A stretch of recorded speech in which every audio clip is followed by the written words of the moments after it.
Oil prices are very strong right now. Hedge funds are going bullish on oil prices. The Bank of America foresees $100 oil. And there's a lot of news that's shaping up for the perfect storm of high oil prices. And a lot of it has to do with what the left is doing. You'd think they would try to find a way to lower energy prices and not hand this over to OPEC, but they don't know what they're doing, just like in Afghanistan. I'm Sean Pruitt, president of Kingdom Exploration. If you like this channel, please subscribe. I read all the oil and gas news so you don't have to.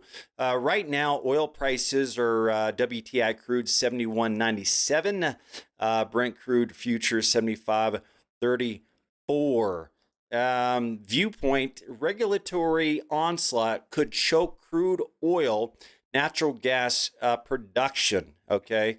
Oklahoma's future is being plotted behind closed doors as Washington, D.C. Democrats seek to curb U.S. oil and natural gas production and surrender even more of that responsibility to OPEC, the cartel of petroleum exporting companies. We're going to get rid of fossil fuels, candidate Joe Biden said in 2020. Now the coastal elites in control. These guys are going after the oil and gas sector in a major way, and it's bad for consumers. It's good for guys like me in the oil business, but it's not good for people that are living paycheck to paycheck, having to pay high energy prices. Affects everything: lumber prices, services, goods and services, because energy prices go up and they have to pass that on to their clients. Democrats call on oil companies to testify on climate disinformation. I mean, they're using the law to come after these guys. The probe also comes as Democrats look to pass a major climate and clean energy policy. In the budget, the probe also comes as Democrats look to pass a major climate and clean energy policy in the budget reconciliation bill efforts that have faced opposition from some small fossil fuel companies. In letters to the companies and groups Thursday, the committee requested documents on the reported role of the oil and gas industry in a long-term branding and lobbying campaign to spread climate disinformation and undermine climate policy. We're deeply concerned that the fossil fuel industry has reaped massive profits for decades while contributing to climate change that is devastating American communities, costing taxpayers billions of dollars and ravaging the natural world. Okay, so the left has an agenda. I mean, it's global warming is real. It's causing climate change. It's destroying the world. Hurricanes are worse. Okay. This was a campaign promise. This is what he brainwashed all the people to believe. And this is a big reason why he won the election, if he won it at all. Okay. And so they are coming after the oil and gas industry in a major way. They are not going to relent until the oil and gas industry is destroyed. Vermont sues 4 oil companies, alleges false info on climate. I mean, they're having from the top down are coming after the oil and gas industry. So as a result of coming after the oil and gas industry in a major way, North Dakota oil output drops as state falls in national crude production rankings. North Dakota oil production fell 5% in July and has been lackluster compared to the new number 2 oil state, New Mexico. Listen, it's only going to get worse, guys. They have lobbyists coming after them. They have government officials coming after them. They have from the top down. They are being attacked. Okay, they own the media and they are painting fossil fuels as an evil company, and they're putting tremendous mandates on them. These mandates are going to put restrictions on their ability to extract massive amounts of quantities of oil and gas. And because of that, the result of that is production is dropping. North Dakota is a perfect example of that. It's only going to get worse, guys. Not only that, I mean, the banks are not investing in oil and gas. I wonder why. I mean, the banks are nervous about investing in an industry that the government is coming after. Now, I found this hilarious. California looks to burn more fossil fuels to avert blackouts. California power grid transition to renewable energy sources appears to be backfiring. The push into clean energy is not producing enough power to meet demand during hot summer days. Let me repeat that. Clean energy is not producing enough power. Interesting. It is becoming harder for the Golden State to avoid rolling blackouts. This is not a new revelation, guys. A stunning new revelation in the state's top grid operator, California Independent System Operator, filing to U.S. Department of Energy titled Request for Emergency Order pursuant to Section 202C of the Federal Power Act, requested the federal government to declare an electric reliability emergency so it can use more fossil fuels power generation to prevent blackouts. That is hilarious. I find that to be it. That just made my day. And a new so this is another example of this campaign that they're trying to destroy the oil and gas industry and the ABCs of big oil. A podcast coming soon from Earther and Drilled. Okay, so there's a new show that's coming after the oil and gas industry. Here at Earther, we often write about the fossil fuel industry's decade-long misinformation campaign. So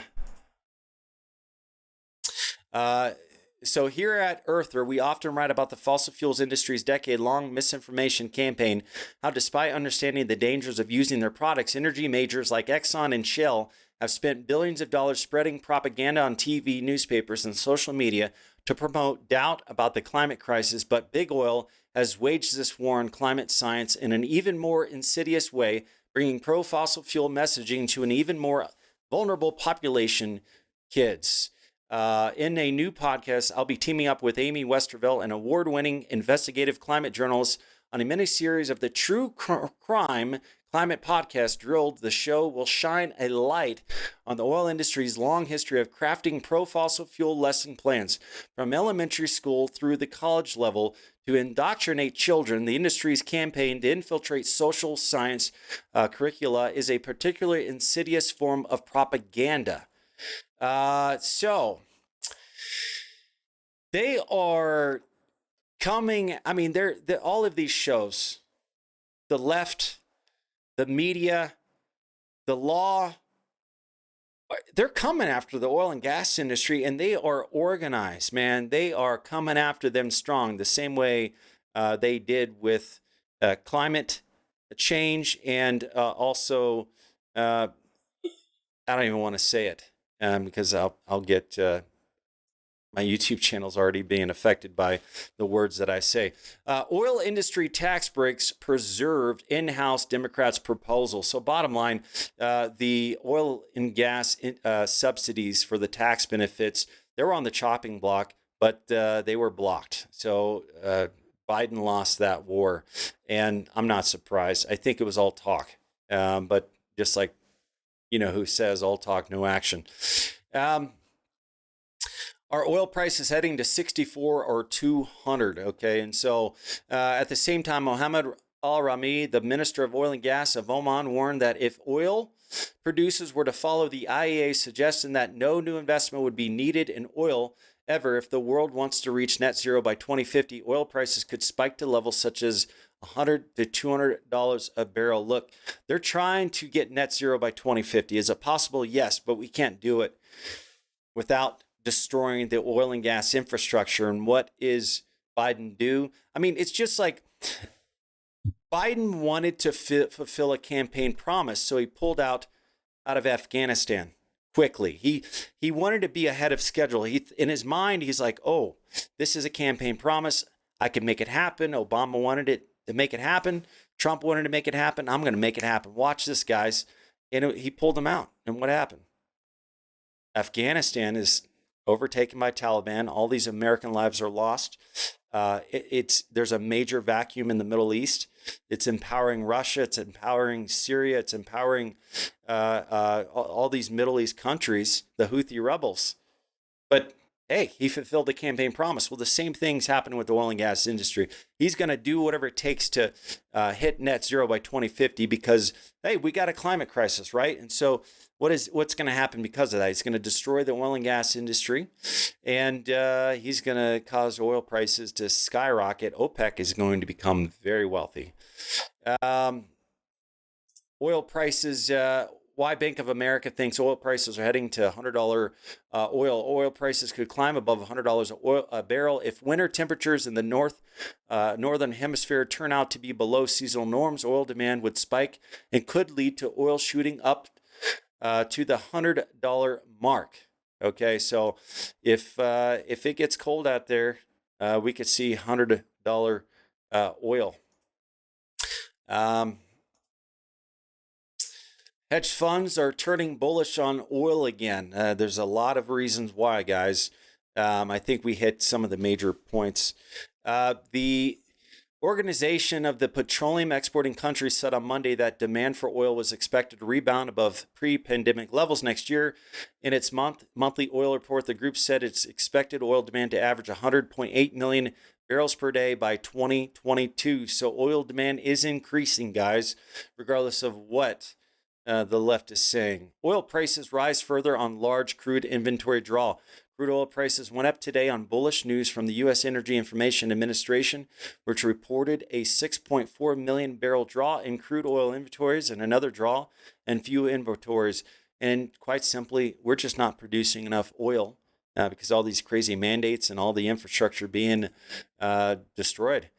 Saudi forces thwart Houthi attack on oil city. Saudi Arabia has prevented yet another attack by the Yemen Houthis, this time in the city of Jazan, which is home to extensive Aramco oil infrastructure.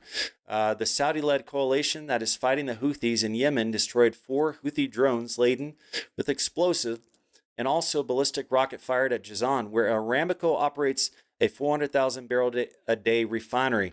And so the Houthi rebels are increasing their amount of attacks. They're coming against Saudi Arabia to destroy their oil infrastructure. It's only getting worse, guys. In America, the U.S. has removed most of their deterrence to help with counter the attacks. We're pulling out our troops out of there. We pulled most of our infrastructure out of Saudi Arabia recently to use them elsewhere. Saudi Arabia is a sitting duck, and it's only a matter of time until, I mean, if you look at what's happening in the Middle East, there's a major vacuum. They have less respect to America, and I foresee it getting, the attacks are increasing substantially because they feel like they could get away with it now that America is so weak into the eyes of Russia, the Middle East, the Houthis. It's going to be interesting to see what happens, guys. U.S. removes missile defense from Saudi Arabia. The U.S. has withdrawn its most advanced missile defense system from Saudi Arabia in recent weeks, while the country faces persistent air attacks from Yemen's Houthi rebels. Saudi Arabia says it intercepted Houthi missiles that hurt 2. The Houthis launched 3 bomb-laden drones and 3 ballistic missiles and attacked military spokesman Brig Gen. Houthi military spokesman Yahi said in a tweet, the rebels launched a military operation deep in Saudi Arabia. In a statement later Sunday, the rebels claimed they sent at least 8 explosive-laden drones and fired 1 ballistic missile on the Aramco facilities. Guys, it's getting darker in the Middle East, and with less respect to American forces, and the fact that we're pulling out only increases the odds of an attack. It's no man's land out there. It's anybody's it's anybody's game out there right now. Russia and Assad has taken over Syria. The Taliban has taken over Afghanistan. The Houthi rebels continue to drop more bombs on Saudi Arabia. I'm telling you right now, with everything that's happening by the left, they're coming after the oil and gas industry. It's pretty obvious to me where oil prices are going. What do you guys think? Where do you guys think oil prices are going? Please comment below. And if you like this channel, please subscribe. And we'll talk soon. Thanks.